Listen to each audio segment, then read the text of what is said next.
किस्मत साथ दे गई तुम्हारा।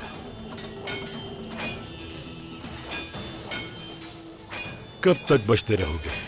हर बार तो किस्मत साथ नहीं देती, मगर तुम्हारे नसीब में सिर्फ हार ही होगी जब भी तुम हमारे खिलाफ खड़े होगे। तुम दोनों मुझे हरा नहीं सकते, लेकिन तुम दोनों को एक एक करके मैं कुचल दूंगा।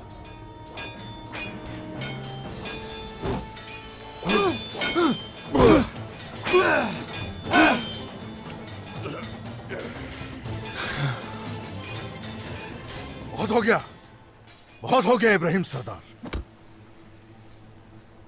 जिद छोड़ दीजिए।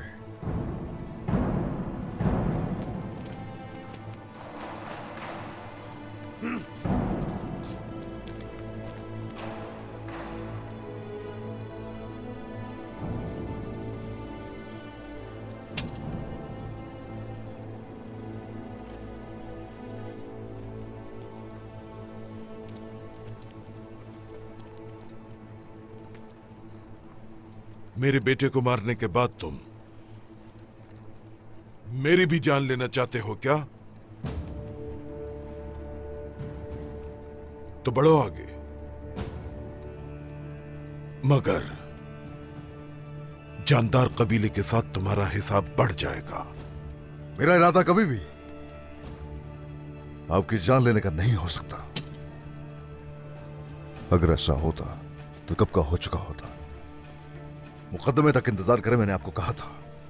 क्या वाकई इसीलिए आपने हमें पकड़ रखा है उस्मान सरदार? आप कुछ ज्यादा ही बात बढ़ा रहे हैं। आप अपने सिपाहियों को जमा करके जंग के लिए तैयार हो जाए और मैं कुछ ना करूं। मैं एक बाप हूं जिसने अपने बेटे को खोया है। इब्राहिम सरदार, बस बहुत हो गया। इस नुकसान से, इस तकलीफ से छुटकारा पा लीजिए। सरदार को यह जेब नहीं देता। आपको भी। मैं आपके कबीले पर मुसीबत बनूंगा जिसे आप रियासत कहते हैं। इब्राहिम सरदार, चौबान को खत्म करके अल्हानी रियासत के साथ मुत्तहिद होकर उसके बाद आप तख्त नशीन हुए, अगर याद हो। हम बगलगीर होकर पीठ पर वार नहीं करते। ऐसा ना हो कि उलझाए और आप में फर्क न किया जाए।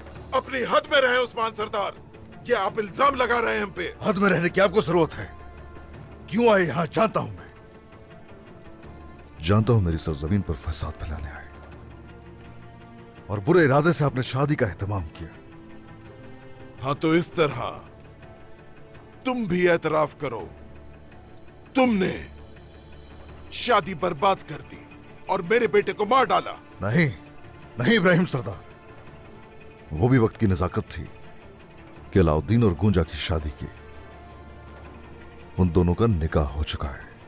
और ये बात याद रखें, अहमद को मारने वाले हम नहीं। अच्छी तरह सोच लीजिए कि हमारे साथ इंसाफ की तरफ जाएंगे या फिर खून रेजी की तरफ। जो खून बहाया जाएगा आप उसे रोक नहीं पाएंगे उस्मान सरदार। आपकी चालों को हम कामयाब नहीं होने देंगे। बस करें, बस करें।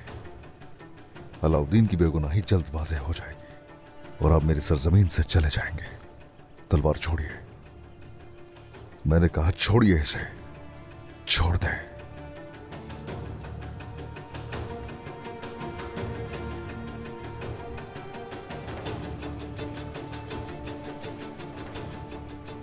अच्छा लगा।